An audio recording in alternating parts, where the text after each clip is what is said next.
O Ligados na Tomada dessa semana vai fazer junto com você um diário de bordo, ou melhor, o diário do carro elétrico, com meu convidado aqui ao lado, Marcos Paulo Bebice, do Diário do Carro Elétrico. Tudo bem, Marcos? Maravilha, Alex, como está? Tudo ótimo, cara. A gente teve junto na China, né? Exatamente, um grande prazer estar aqui com você no seu programa Ligados na Tomada.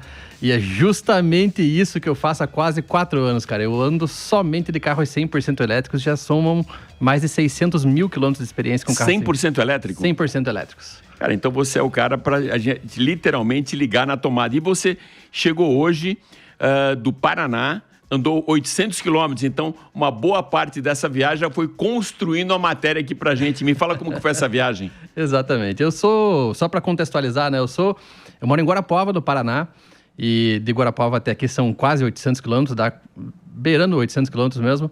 E eu faço esse trajeto corriqueiramente, né? E nessas minhas andanças pelo Brasilzão aí, e também para o exterior, já somei esses mais de 600 mil quilômetros de experiência com carros elétricos e, inclusive, já saí do Paraná, já fui para o sul da Bahia, já fui para Minas Gerais, já fui para o sul do país, já atravessei o Paraguai até Assunção e também já fiz um tour pelo Uruguai, tudo isso de carro 100% elétrico. Cara, mas então eu já vou até antecipar, tinha aqui no meu roteirinho, para a gente falar um pouco de infraestrutura viária elétrica, eu já vou querer antecipar. Nessa sua viagem de 800 quilômetros até aqui São Paulo, até a Jovem Pan, quantas vezes você parou, mais ou menos quanto tempo você ficou parado em cada ponto desses de eletrificação? É interessante essa pergunta porque a grande maioria das pessoas tem a informação de que falta infraestrutura de carros elétricos aqui no Brasil, né? Mas nós temos alguns aplicativos que mostram que a realidade é totalmente diferente. Na prática, a gente tem muita infraestrutura já no Brasil disponibilizada e essa infraestrutura está crescendo exponencialmente. Então, lá, 4 anos atrás, quando eu comecei a andar com carros 100% elétricos, era uma estrutura mais enxuta, que você tinha que fazer uma programação de fato de viagem, e hoje essas viagens elas são muito mais tranquilas, né? A gente tem esse trecho justamente de São Paulo para Curitiba, que é um trecho crítico, que eles desabilitaram 2 carregadores nesse trecho, então é o trecho que hoje está mais complicado. Apesar de que você tem total possibilidade de fazer, assim como eu fiz agora, vindo do Paraná para cá, usando carregadores um pouco mais lentos, mas que dá para você fazer a viagem tranquilamente. E nesse caso específico, essa viagem de 800 km que eu faço uma carga de cerca de 1 hora na região de Curitiba e depois somente uma carga complementar, já chegando aqui em São Paulo, somente para ter energia para rodar aqui dentro da cidade.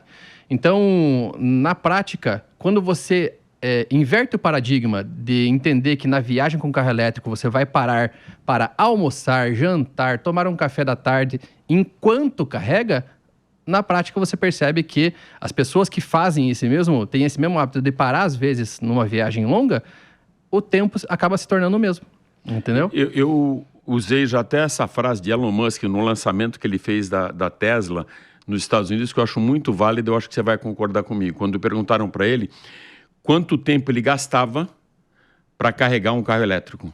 Ele falou 1 minuto, né? 30 segundos para plugar e 30 segundos para desplugar de manhã, a hora que ele acorda. Exatamente. Que é mais ou menos isso. Se você fizer um planejamento estratégico, você utiliza aquele tempo que você gastaria de qualquer maneira, ou para comer, ou para descansar, num ponto de eletrificação. Perfeitamente. Desde que você começou o teu trabalho há 4 anos até hoje, quais foram as maiores evoluções que você viu, Marcos? Bom, primeiro de tudo, realmente é a infraestrutura de recarregamento, né? O que a gente via há 4 anos atrás eram projetos pilotos, projetos como é que se diz? Desenvolvimento, né, da rede de eletropostos. E hoje não. Hoje a gente vê uma participação muito forte do setor privado, né, investindo nesses carregadores e nas infraestruturas para que a gente tenha essa malha cada vez maior. E assim, se você for botar num gráfico hoje, a gente começou com uma quantidade pequena. E hoje, assim, esse gráfico está numa exponencial para cima que realmente não tem como você dizer que a infraestrutura não está crescendo ou então que a infraestrutura não é o suficiente. Porque a cada dia que você olha nos aplicativos, você sempre vê um novo eletroposto surgindo em locais estratégicos, fazendo com que hoje cerca de 80%, 90% do país já está coberto por carregadores. Existem pontos ainda de atenção, mas a grande maioria do país já é possível fazer uma viagem de carro 100% elétrico. Esse crescimento, pelo que a gente conversava até nos bastidores, se deve à iniciativa privada. Você acha que uma parte dessa conta teria que ir de alguma maneira para instituições governamentais ou não? Ou tem que ficar só com a iniciativa privada? Eu acredito que os governos, através das suas agências de energia, eles tiveram um papel determinante no início, né? Tanto que a primeira eletrovia do Paraná, por exemplo, que é onde eu moro, ela foi desenvolvida pela empresa que gerencia toda a parte de energia elétrica do Paraná, a Copel. E eles fizeram um excelente trabalho de início, de desenvolvimento da eletrificação nos carros. Só que chega um ponto em que a agilidade do processo das empresas, dos terceirizados, da iniciativa privada, ela se torna muito mais ágil. Então acaba que, nesse momento, eu acredito que ela deve ficar realmente na mão, né, da iniciativa privada, porque isso vai fazer com que a expansão seja muito mais rápida do que se a gente dependesse somente do governo para fazer essa expansão. A gente falou um pouco da infraestrutura, agora colocando já dentro do carro isso. As baterias, como você viu também o desenvolvimento ao longo dos anos? Porque existem alguns gargalos, quero até comentar com você, de mitos e fatos, né? Você é campeão disso, de desmistificar a eletrificação, e um deles sempre foi as baterias. Como que você vê hoje o desenvolvimento de baterias, e queria que você comentasse um pouco dos mitos. Um dos mitos justamente é esse aí, né? Que o carro a bateria não vai dar certo, que já morreu algumas vezes no passado, né? E de fato é verdade isso. Porque antigamente os carros eles não tinham a tecnologia de bateria suficiente para que ele tivesse uma longa autonomia e um recarregamento rápido. Então, as baterias de chumbo ácido, que é aquelas mesmas que a gente usa até hoje, né? A bateria 12 volts, elas são baterias mais limitadas, muito volumosas, muito pesadas e limitadas em termos de energia. Então, a grande virada de chave do veículo elétrico é justamente a nova tecnologia de bateria, que só tende a melhorar, né? Hoje nós já temos tecnologias de baterias de ponta, que já são perfeitas para os carros elétricos, e esse desenvolvimento ele tende somente a aumentar a partir de agora. Então, a gente tem perspectivas de carros de 1.000, 2.000 quilômetros de autonomia muito em breve. O que não quer dizer que o carro que tem 350, 400 quilômetros agora não seja viável para você esperar essa nova tecnologia. Porque esse carro de 350, como é o meu caso, já é perfeito para o dia a dia, para viagens, para a grande maioria das pessoas no Brasil.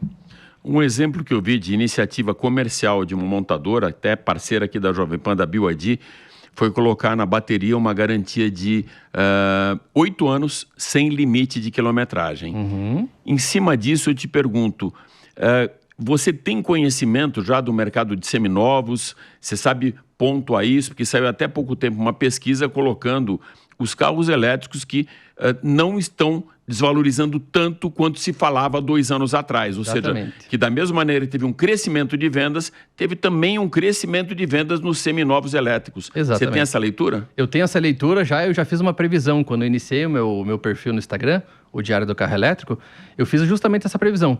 Que assim que a grande maioria das pessoas entendesse que o carro elétrico roda muito mais, gastando quase nada em manutenção, a tendência do mercado de seminovo é na valorização dos veículos elétricos, justamente porque se você for colocar 2 carros para você comprar usado, digamos que o carro tenha 200 mil quilômetros, como tem o meu BYD, 200 mil quilômetros hoje, 0 troca de peça.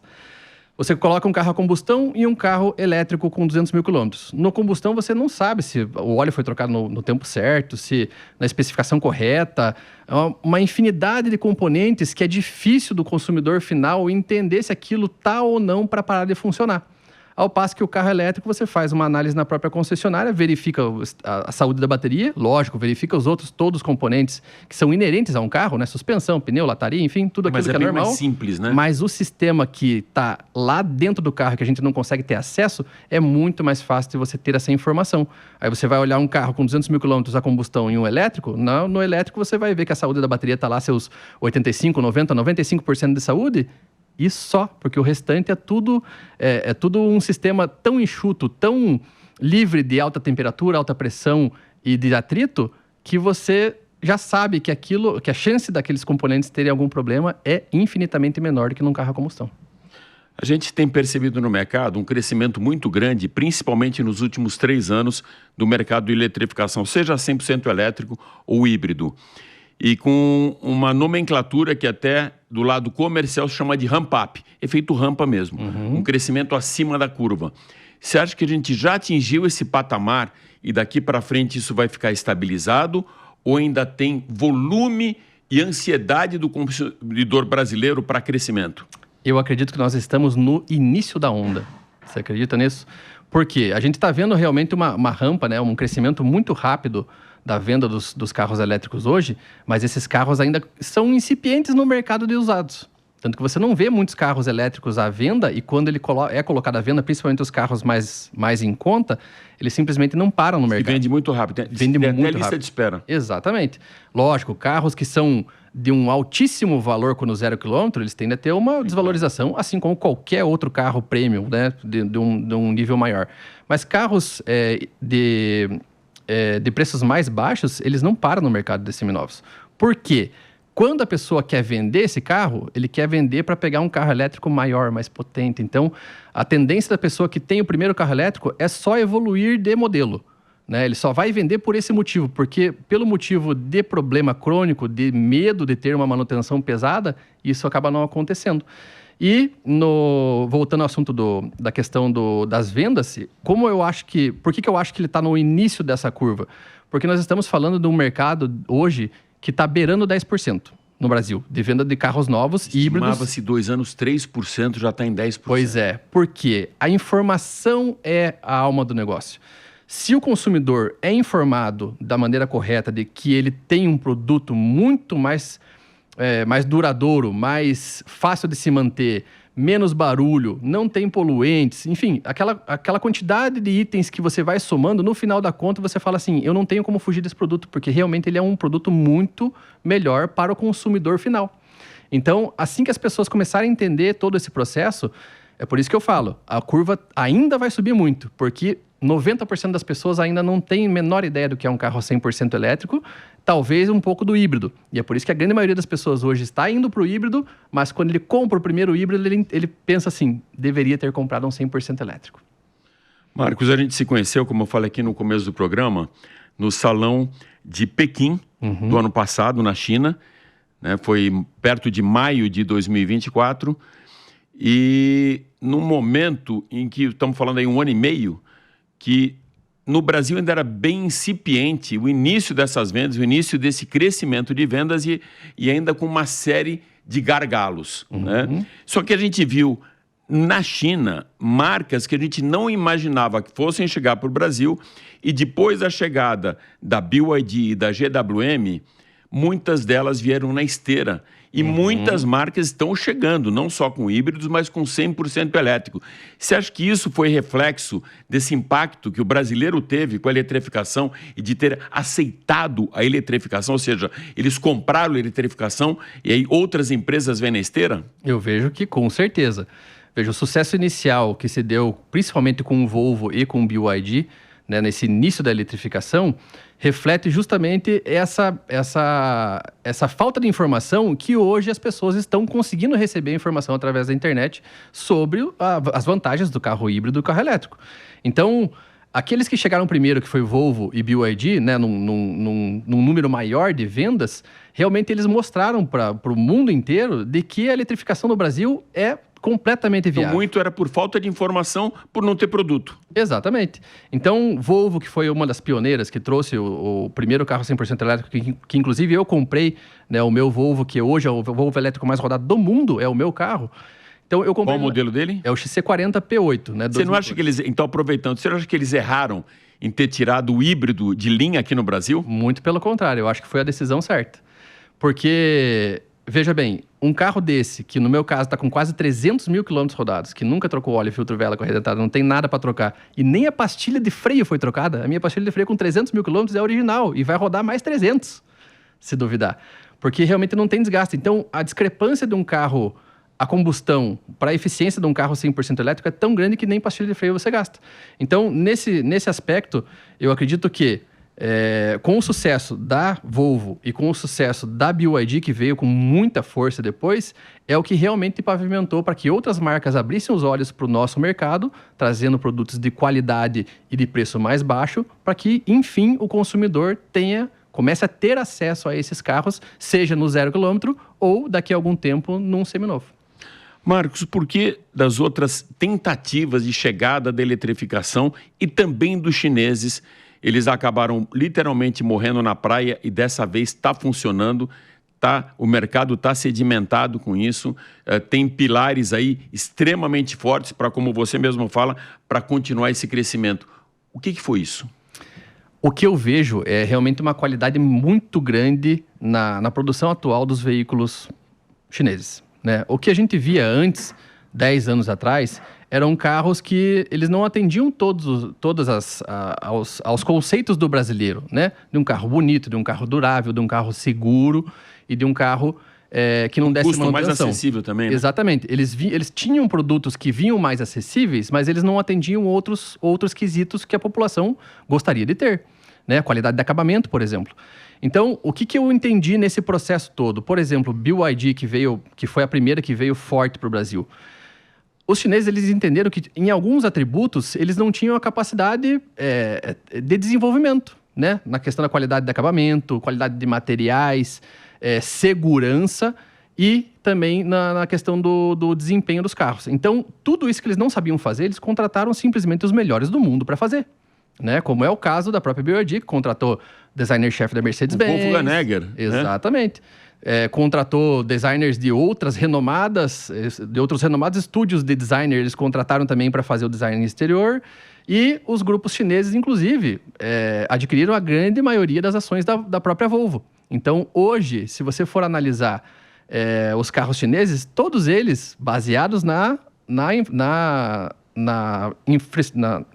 forma como a Volvo trabalha, eles também trouxeram isso para os carros dele e hoje todos os carros da BYD, por exemplo, são 5 estrelas no crash test. Por quê? Porque eles herdaram isso dessa compra, entre aspas, da Volvo, né? Dessa compra acionária da Volvo. Então, hoje, se você for analisar em termos globais, o carro chinês está no mesmo nível de outras grandes marcas, tanto europeias quanto americanas, e isso fez com que a gente tivesse um produto mais em conta, com qualidade tão excepcional quanto europeus e americanos. Você falou uma coisa interessante, a gente estava falando da chegada das chinesas, né? Mas a gente também não deve esquecer, não pode esquecer, que algumas dessas se renderam aos chineses e a eletrificação por conta do mercado, do crescimento de mercado que também vieram na esteira. Se a gente vê Grupo Stellantis, Leapmotor, GWM já estava aqui, aí você vê Renault com Geely, né? Veio a Jayco Omoda, aí você tem também a própria Kawasaki, né? Que também foi uma associação lá atrás do próprio doutor Carlos Alberto, doutor Carlos Alberto, a trazer primeiro o Caoa e depois Kawasaki, fazendo associação com uma chinesa, GAC. Então você começa a ver grandes grupos que já estavam no Brasil se associando a chineses para ter a tecnologia da eletrificação. Dentro desses pacotes tecnológicos que você viu lá fora e que se continua vendo no Brasil, quando a gente fala de autonomia, de durabilidade, de garantia, qual que é o próximo passo que a gente pode esperar em autonomia, Marcos? Porque muita gente fala, não, 600, 500 quilômetros, a gente sabe que é mais do que o suficiente, mas as pessoas têm ansiedade por mais, para ficar mais à vontade. Qual é o patamar? Eu acredito o seguinte, a tecnologia agora, ela não tem mais limite, né? Então a gente vai ver uma evolução progressiva nas tecnologias de baterias, vão existir outras ligas, outras formas de construir baterias que vão, no mesmo espaço, né, no mesmo tamanho de bateria, você vai conseguir uma densidade energética maior. Só que, é aquilo que você falou, a gente não precisa mais do que 350, 400 quilômetros, porque a infraestrutura de recarregamento vai fazer isso. Se você for analisar a média de uso do carro de um brasileiro, é de 30, 40, 50 quilômetros por dia. Quando vai fazer uma viagem, vai fazer uma viagem de 200, 300 quilômetros, entendeu? Então, na prática, ele só vai até o destino, coloca o carro para carregar na tomadinha comum, que ele vai passar o final de semana na casa mesmo, na casa de praia, na casa de algum parente, e com essa energia ele pode voltar. Mas, se você for pensar em viagens maiores ainda, o tempo de recarga é justamente o tempo do almoço e da janta. Então, você não precisaria dessa bateria maior para já ser feliz com um carro 100% elétrico. Mas as pessoas querem cada vez mais.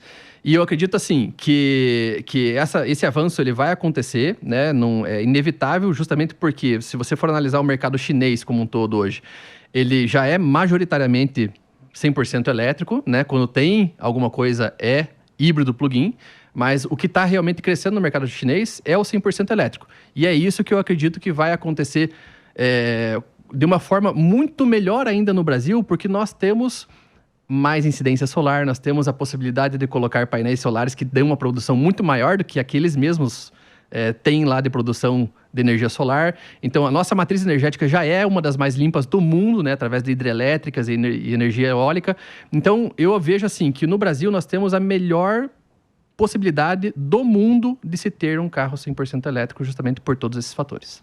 E é interessante que você falou que a gente tem a mania realmente de fazer umas comparações e que elas não são cabíveis, né? Você, na hora que vai comprar um carro a combustão, você nunca colocou na pauta, vou comprar esse que tem autonomia maior. Você pode até colocar na tua listinha ali a eficiência energética, a economia de combustível. Agora, se você tem realmente, como você falou, uma infraestrutura viária elétrica compatível com o que você circula, você não tem que estar preocupado com essa autonomia de 500, de 600, de 700, da mesma maneira que você não estava preocupado com um carro a combustão. Você vai ficar aqueles 5, 10 minutos carregando ou 30 minutos e vai aproveitar o seu tempo útil. Exato. Eu vi muitas matérias suas muito legais, depois até quero que você dê o serviço aqui no finalzinho do programa, colocando os mitos da indústria dos elétricos. Coloque alguns pra gente aqui. O que mais absurdo vários, né? Você já escutou? O que mais tem de absurdo é a questão, por exemplo, de não poder colocar o carregador do prédio, porque senão o carro vai pegar fogo e vai derrubar o prédio.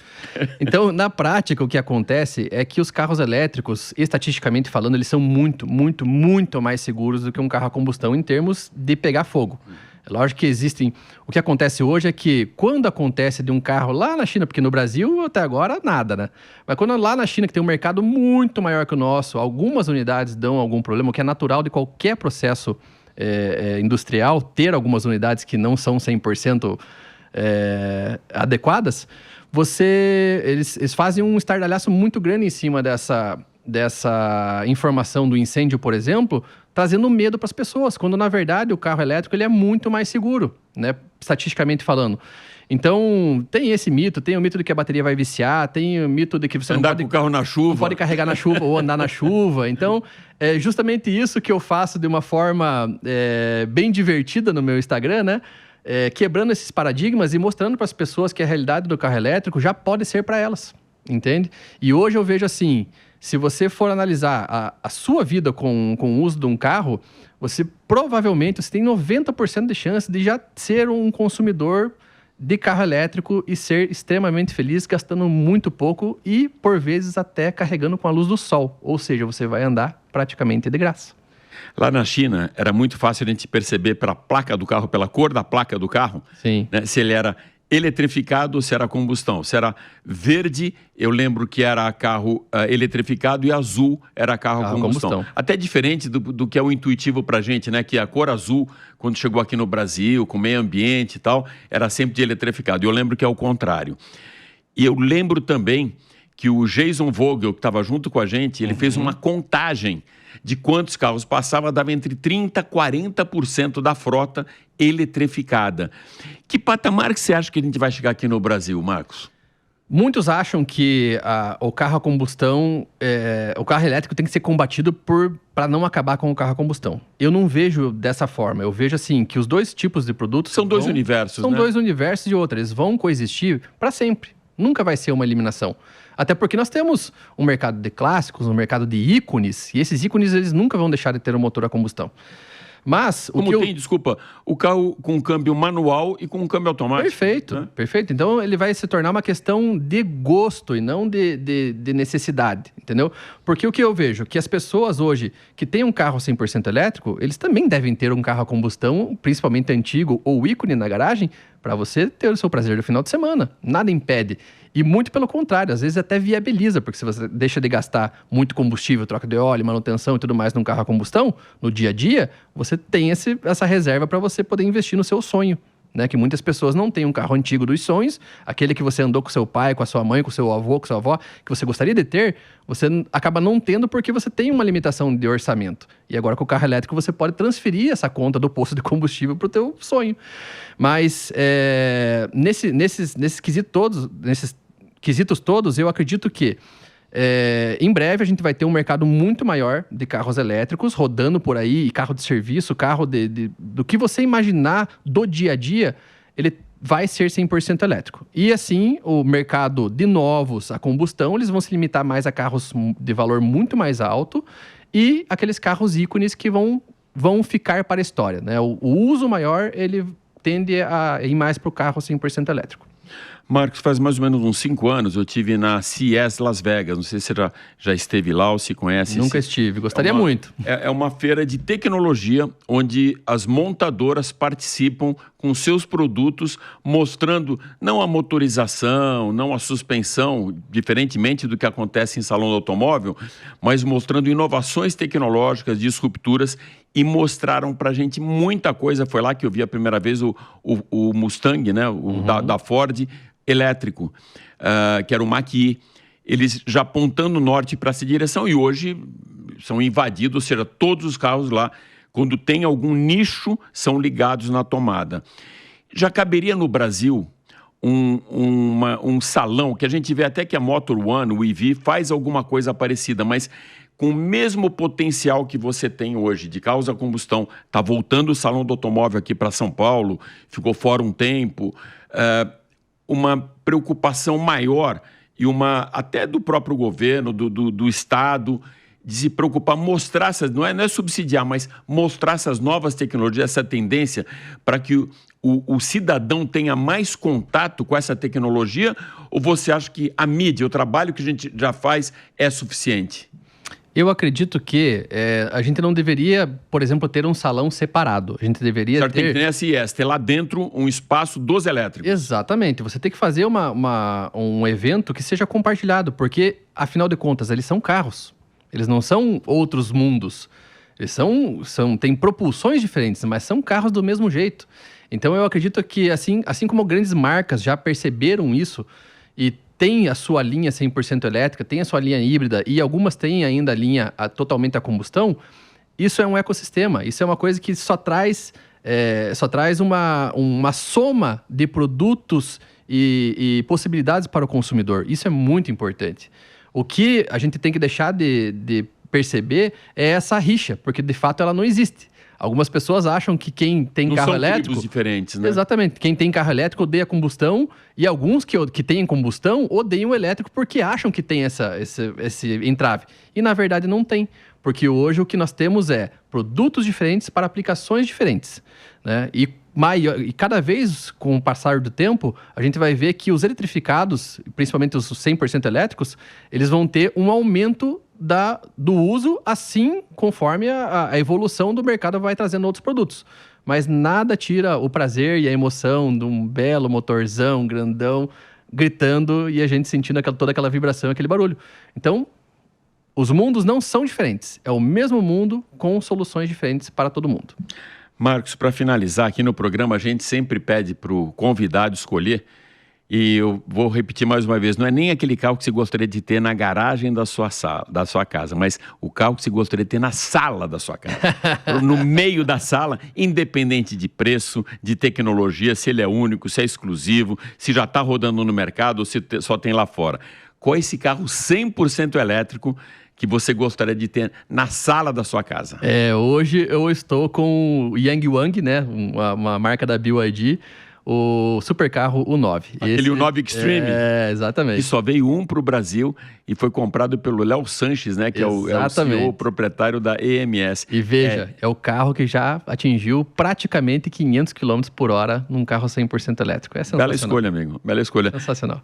Passa um pouco de serviço onde as pessoas te encontram para entender um pouco mais da eletrificação e deixar todos eles ligados na tomada, Marcos. É isso aí, pessoal. Para se ligar na tomada, basta você acessar Instagram, Facebook, TikTok ou YouTube do Diário do Carro Elétrico. É lá onde você vai ter informação de forma muito divertida, às vezes até polêmica, mas o fato é que com tanta experiência, com mais de 600 mil quilômetros de experiência, é que você consegue ver carros de altíssima quilometragem, de 300, de 200 mil quilômetros. Todos os testes que eu consigo fazer com esses carros, eu mostro lá, principalmente na plataforma Instagram e Facebook, de mão beijada para vocês. É lá onde vocês conseguem ter a informação correta, sem vertentes, sem esconder informação. Sem ficar em cima do muro. Exatamente, para que você saiba que o carro elétrico já pode ser perfeito para a tua vida. E chamadas de maneira muito bem humorada e às vezes até polêmicas. Marcos, super obrigado por estar com a gente. Quero ver você mais vezes aqui na Jovem Pan com a gente e também lá no Máquinas na Pan, meu amigo. Muito obrigado mesmo. Obrigado, Alex. Valeu. Grande prazer, de verdade.